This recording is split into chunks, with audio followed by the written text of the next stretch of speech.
And good morning. My name is Ryan Belmar, owner and publisher of What's Up Newport. It is Friday, October 11th, 10 a.m. And we have been chatting with Newport School Committee as well as Newport City Council candidates all month long. And we have chatted with all but one city council candidate and all but one school committee candidate. And all of the interviews are available on whatsupnoop.com. You can read them, listen to them, or watch them and compare and contrast candidates. No reason to vote as uninformed. The purpose of these interviews is we've been doing these for a couple cycles now, is really to connect you more or provide a little bit more background or info with the candidates, sometimes in written interviews or in forums. 1 minute answers really doesn't let you get to know the candidates. So just a couple reminders that early voting starts Wednesday, October 16th. That is next Wednesday. And the last day to vote, or the general election, is November 5th, Tuesday, November 5th. Vote.ri.gov as your sample ballot. You can look at who you're going to be voting for. I highly suggest you do that because there will be a question or a candidate on there that you have not heard about somehow during this election campaign. I was telling her that I have been looking forward to seeing her all week because she is my final interview of this Newport City Council, Newport School Committee campaign. Lynn Underwood Ceglie joins me. Lynn, how are you? Good. How are you? Bringing up the rear here. Yeah.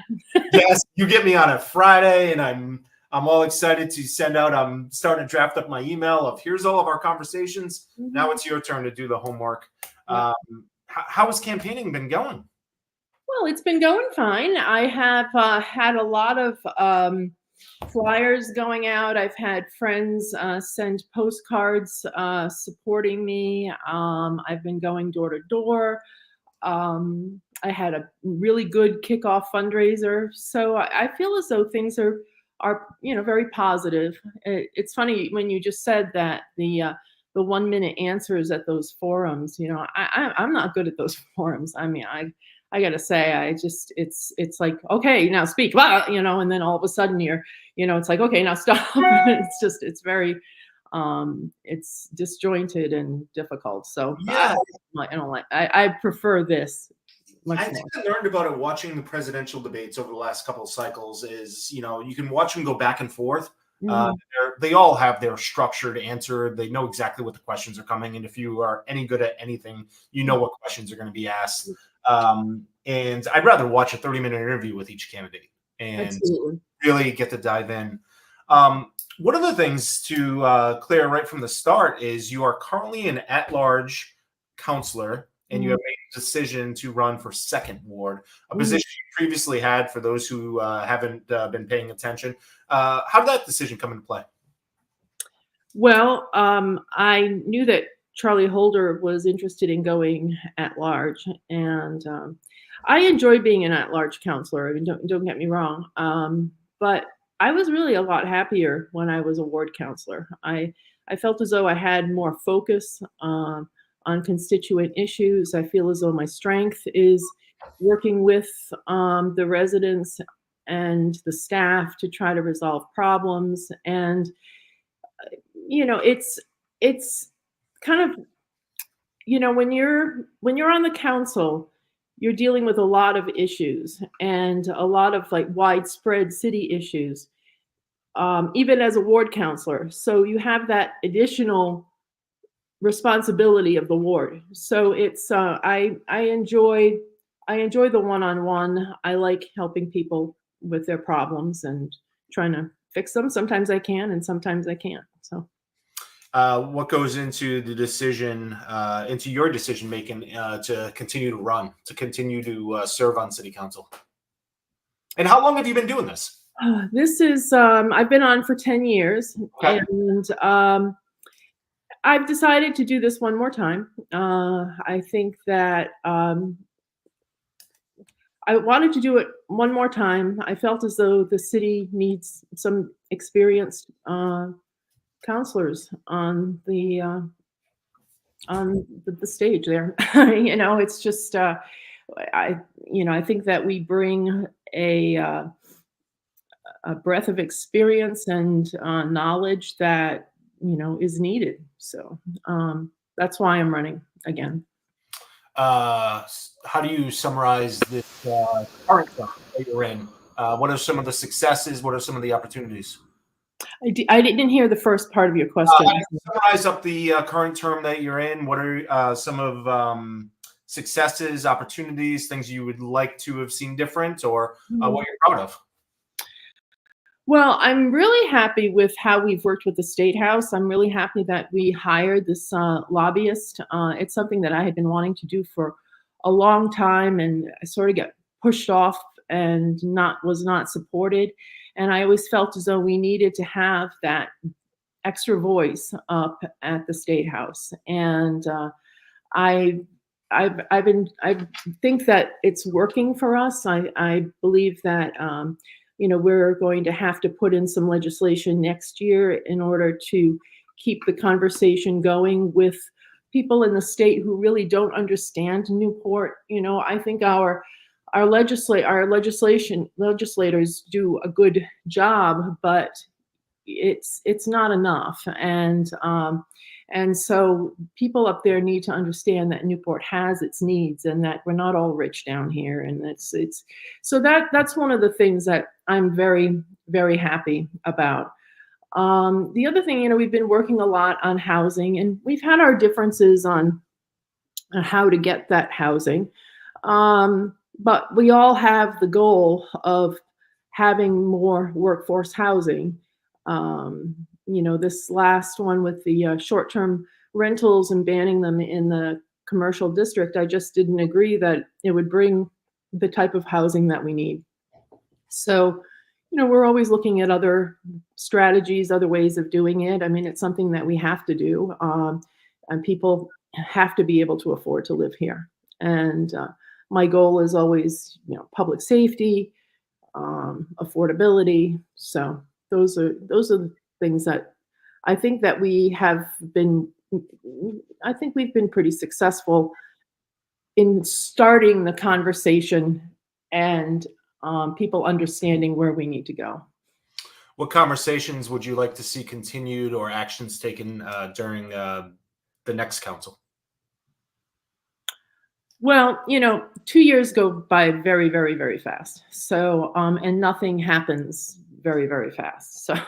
So we certainly need to talk more about housing. We need to talk more about infrastructure. The North End, it's funny, every couple of years there seems to be like a narrative that gets pushed out that all of a sudden this is what we need, and one time, it used to be jobs in the North End, like we could use that land for developing, and this time it's housing, and so there's always a focus on something, which is good. But it takes time to develop all of that. And so even like in the 10 years that I've been on the council, we're still waiting for things to happen. It took 6 years for me to get those safety crosswalks on Memorial Boulevard. I mean, that's 3 terms right there, so it just takes a long time. And I think that's what people get frustrated with when it comes to municipal or any kind of government is. Do you think we could, I hate to bring up the Charter Commission, but do you think that we could solve some of these issues, or not solve, but reinforce some of these decision-making by extending the terms of council to 4 years? Well, yes, I think that it would be best to probably have some staggered terms and probably do it like a 3-year cycle. Yeah. I think that would be better. You're the first person to bring up the staggered, which I, almost every person I've talked to who is currently on says 2 years is so short, because if you're a new council, once you get up to speed, it's time to run again. And government goes very slow. And then some have brought up that, if city staff know you're going to be there for a little bit longer, it might change the how quick they're working to get things done, instead of looking at you as only a 2-year, right. person. But I don't think that's really the issue with us, not things going slowly. I think it's just that municipal government works slowly. I mean, there's a lot of due process. There's a lot, we've got open meeting laws. I mean, we can't talk about everything. It's just the way that it is. It's the structure of it. It's not, somebody waiting for a new council to come on. I don't believe that. Yeah. But 4 years and staggered sounds like it would be something to look into. Yeah. No, I think so. Yeah, we had that charter review commission, and some, people were upset that we didn't adopt all of the recommendations, but that's what happens on charter reviews. I was on a charter review in 2007, 2008, and not all of the recommendations were taken, and so we just, we move on. Yeah. What else? We talked about housing, public safety. Obviously, there's been a lot of talk lately, or workshops on parking, public safety, also Admiral Kalfas Road. I've seen a lot of that. Anything there that you think needs to be a focus coming up for the next session? Well, coming at it from the second ward, I think that we really need to focus our energies on some of the restricted roads. These restricted roads, I mean, there's a sign that'll say no heavy trucks or buses, but they're frankly being abused by truck drivers and bus drivers that don't pay attention to the signage. And I think that possibly GPS could, services could play a part in that, but we really need to get a handle on that, particularly in the second ward. We have Farewell Street, which is, you see trucks going down there all the time. And Annandale has been my focus for so long. And, I think that we need to look at some ways of alerting or more enforcement or something. I'm talking to the chief about it. And, he's going to propose some ideas about it. And of course, that also ties in with Admiral Kalfas, because, if we make that a restricted road, then, here we go again. So the difference with Admiral Kalfas possibly could be the signage coming off of the bridge, which could help. But we don't have that, on these side streets, we don't have that. So it's just a little sign. Like there's Clinton Avenue is unbelievable. A Riverhead truck is going down the street and it's hitting a house. It's like it's insane. And so we need to get a handle on that. We just made Dixon Street a restricted road, and there was a complaint that a truck went up there. So, it seems like a small thing, but it's a quality of life thing. And I think that as a ward counselor, I think that we're dealing with not just the city issues, but we're dealing with what improves the quality of life in your neighborhood. And that's the job, Yeah, another reason for folks to pay attention to every single city council agenda is because some of the decisions made, like the Dixon Street, does impact your everyday life if you live down that way. I was shocked when I started seeing on social media people on Hammond Street going, "Oh, how did this happen?" It's like, this happened over a long time, lots of meetings and 2 hearings, and it's so just a plug for everybody to pay attention to every single city council agenda, because you never know what's going to be on there. Right. Well, I can see where it would catch somebody by surprise, but I think I mentioned to you the last time we talked, I voted for it because there will be a traffic study, and so I think it's a good opportunity to change the direction of Dixon Street, just to see if it is better and see if it does impact Hammond, and trying to get people to go up perhaps Narragansett more, but then who knows what people on Narragansett are going to say. Yeah. So it's like, this job is like a whack-a-mole. You just like, okay, you saw one here and then you got one there. So it's just the way it goes. Yeah, I wonder. You brought up the GPS and Google Maps. When my wife and I bought a house in Portsmouth, our road didn't exist, and we actually had to work through Google to get our road and to get GPS figuring it out. And that would be a good practice for the city to try to sit down with some of the bigger GPSs and say no traffic on this road when giving directions to Uber or Lyft or delivery drivers and things like that. Yeah, I don't know if things have changed, if you can actually uh, demand certain things of them. I know that when we worked on the spring project, we were able to tell these GPS organizations that like the road was closed, Yeah. But I'm not sure that we can actually change the traffic patterns on with those. At least that was my information when we were working on that project. I think So you can put restrictions like no through cars. I think Dixon has something like that.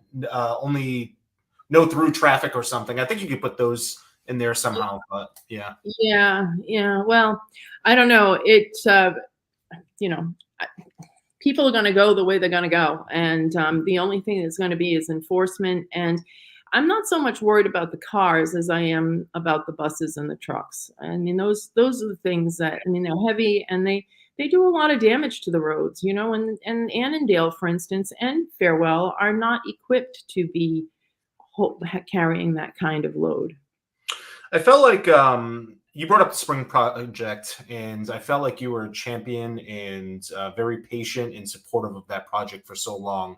And And I you're, just wanted to take a moment to mention how beautiful it looks. thank you. The trees will bloom; it will become a park. But I don't Well, think there's enough credit going around for the project. the idea is it's not really finished in a sense that there's very limited seating, but there's still fundraising going on for for bistro tables and chairs, and Yeah. and the idea is to have a coffee cart there, or something to bring people into that area. I mean, it was also, it was a great project because from an environmental standpoint, there's these silver cells underneath the park that hold water, mainly to irrigate the trees, but also to hold the water that, to prevent some flooding.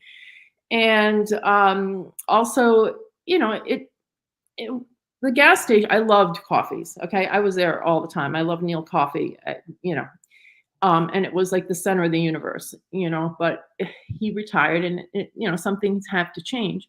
So, so I think it beautifies the area, and I think it's going to help some of those shops that are in the upper Spring Street area to, thrive. Yeah, and like anything, I encourage anybody if they have an activation idea for any of the parks to approach city council, because these parks can sit there, but sometimes they need to be activated with events and festivities. So if you have an idea, go to the city. So, Absolutely, absolutely, yeah. Lynn, is there anything second ward specific? You mentioned the roads and kind of the day-to-day quality of life issues. Is there anything else specific that you are thinking about or focusing on for the second ward? Yeah, well, the certainly, okay, just to go to keep forward on that, enforcement is to, try to get more enforcement along K and Rhode Island Avenue, people speeding. And but I kind of have a funny story that I had asked the last chief for some enforcement on K, and one Sunday morning I was driving and I got stopped. So be careful what you wish for. Yeah. But the other thing that I really am focusing on is the Broadway corridor. Um, it's the only business area really in the second ward, and we have our challenges with the homeless, and thankfully, 50 Washington has expanded and has created, I think they said about 30 new apartments. Oh, So some people are being housed there now, which is great. And so and the police have been doing a fantastic job trying to get people the services. We have that 988, number for mental health services, and um, there are people who just don't want to go inside. There are people who don't feel safe doing that. So we're limited sometimes in the things that we can do because people have a right to do the things that they want to do, and if they're not breaking any ordinances or anything. So it's difficult, but we're having more police doing the walking beat, also um, more on bicycles. So, I think that, we really need to pay attention to Broadway. I was part of the tail end of the Broadway renovation, which was a $6 million, yeah. um, infrastructure job. And of course, all the pipes, everything underground was upgraded, and it took a long time and people were frustrated, but we finally got it done, and we want to keep it nice. I mean, we want it to be a locals place that, I think some of the best restaurants in Newport are on Broadway, and it has a lot of life, but we want to make sure that people feel safe, and we want people to come to Broadway. One of the challenges I know on Broadway, as well as some of the other roads we've talked about, is the state being involved. So sometimes if people reach out to you or the council, sometimes why things might take even longer is because it's a state road and things. Well, actually, Broadway is not a state road. Oh, it ends no, before. Okay. No. Connell Highway is, and Admiral Kalfas is, Okay. but Broadway is not. I mean, we did get state funding to redo the road, and that was through a bond also, I believe. Okay. So yeah, but it's one of the challenges I find is America's Cup Avenue, which is a state road. Mm-hmm. And I am terrified of that crosswalk that is in front of Bannister's Wharf. I drive downtown a lot. I go downtown a lot, and we need to upgrade that intersection. Something terrible, and unfortunately, it's going to take time because, again, it's a state road, just like Memorial Boulevard, and I'd like to see the flashing lights like we have on Memorial. So people have to watch out what they're doing there. Yeah, and also the delivery trucks and everything else down on Bowen's Wharf and Memorial. I lost track of where 138 started and ended. I think that's where I was getting. No, that's okay. Just a reminder for those who might be watching live or watch before tomorrow, Broadway Street Fair is on Saturday. So Speaking of Broadway, go celebrate all the great businesses there.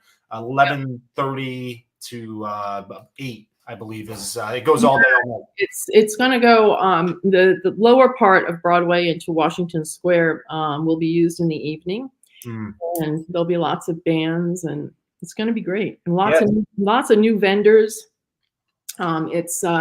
It's going to be fun. So it's always a good time, and the weather is going to be beautiful. So yes, absolutely. Lynn, what are you most proud of that you've been able to accomplish over the last since you've been serving? Well, it's a big question. I know that is a big one, and sometimes, Well, I am really most proud of my responsiveness to the residents.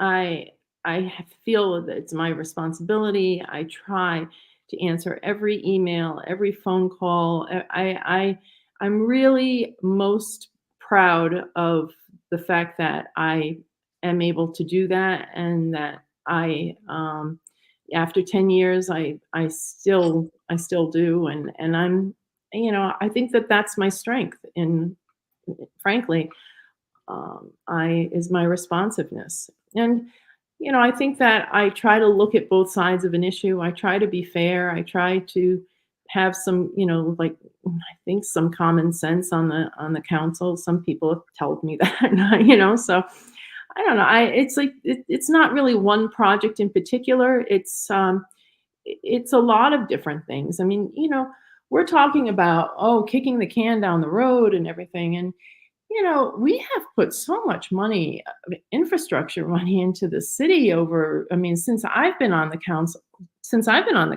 I mean, an $80 million water treatment plant. We have a $40 million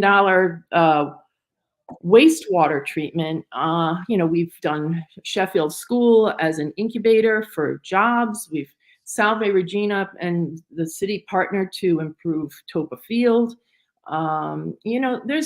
We did Pell Elementary School. We did an addition of Pell Elementary School. Now we've got the Rogers High School thing. I mean, all of those things take time and a lot of money.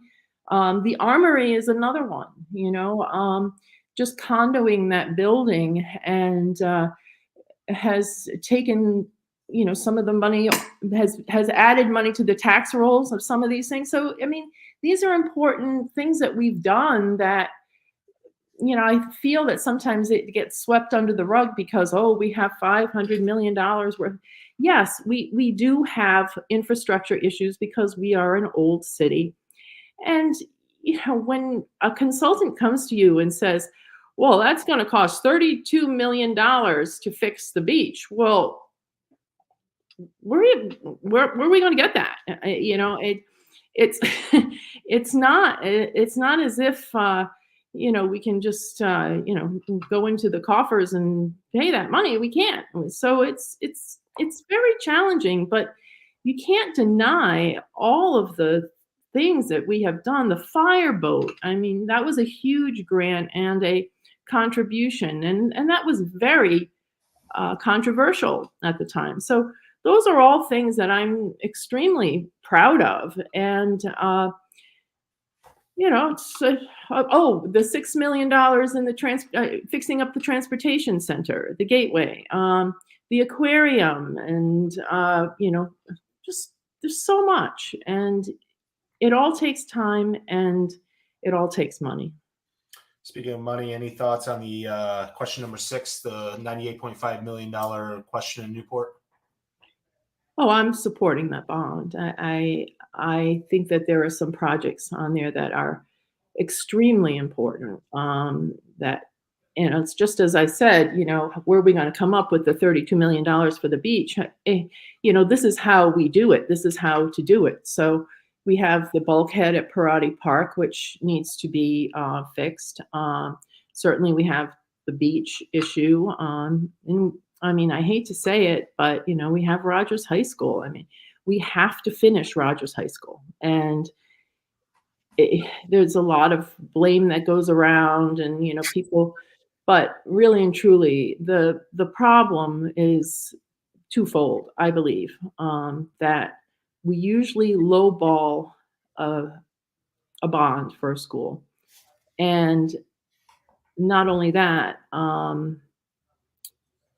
We had COVID, and COVID just stopped the supply lines, and it caused everything to go up like 30-40%. Ask anyone who has built a house. I mean, it's insane, and and it's heartbreaking when you're having to engineer out some of these things that you wanted as amenities. I mean, the school is going to have everything that it needs, but there were some nice amenities that we just had to remove, and it's too bad.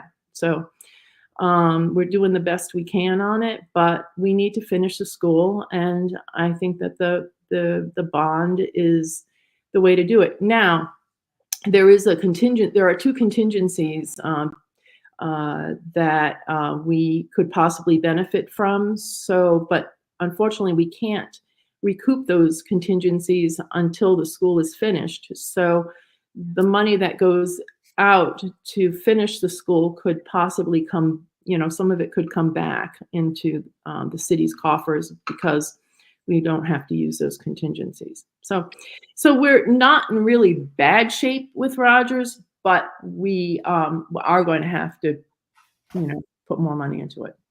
For those who want to hear more about the bonds, next Wednesday, October 16th at 10 a.m., the city manager will join me, and we'll be spending 30 minutes talking about question 6, why he thinks it's important, what it includes, what it doesn't include, and we'll try to shake out some of the information, misinformation, and actual details to that. So next Wednesday, October 16th, 10 a.m. Lynn, was there anything that we did not get to today that you were hoping that we would get to? Gosh, that went by fast. I don't think so. I'm always available to chat and, Yeah, and I will make note, I've been trying to give people due credit where it is due. Anytime I've ever reached out to you for a question, for an interview, for anything, you normally reach out to me first. That's how responsive you are. So I do want to give you credit and thank you for how responsive you are to myself as well as us here at What's Up Noop. Thank you. Your website is Ceglie, secondward.com. For those that are listening, that second is going to be 2ND. So it's CEGLIE 2NDWARD.com is your website. Lynn, why don't you wrap us up here with why people in the second ward, if you're not sure what ward you live in, just go on City of Newport's website or go to vote.ri.gov and look at your sample ballot, be able to tell what ward you're in, first, second, or third. But Lynn, why don't you tell people second ward why they should be filling in the dot next to your name? Well, I'm dedicated to this community. My kids have gone through the Newport Public Schools. I'm here to stay. I'm here to serve Newport. We all love this community, but I feel as though my responsiveness and my fairness, and I have that on my yard signs, because I believe that those are my strengths, and that's why I'm hoping that people agree with me, and I'm asking for their vote. Excellent. Well, we wish you the very best of luck. It's almost over. It's just a couple more weeks. Thank you. Thank you. Yes. So next Wednesday, early voting starts, and we are just a couple weeks away from the general election. Lynn, thank you for joining us, and yeah, good luck. Thank you very much. Thank you. We'll talk to you very soon. That is Lynn Underwood Ceglie. She is currently an at-large counselor, and she is running for second ward. So those in the second ward of Newport, she will be one of 2 candidates on the ballot when you early vote or when you go into vote on November 5th. If you want to find out more about your ballot, vote.ri.gov. And you can see your sample ballot, see all the questions you'll be voting on, and kind of get your cheat sheet before you head to vote. If you missed any portion of this interview, want to watch again, want to share, compare, contrast candidates for anything in Newport City Council or Newport School Committee, all available on whatsupnoop.com. That's going to conclude our interviews with the candidates for Newport. We'll be moving on to different races beginning next week. Thanks for watching.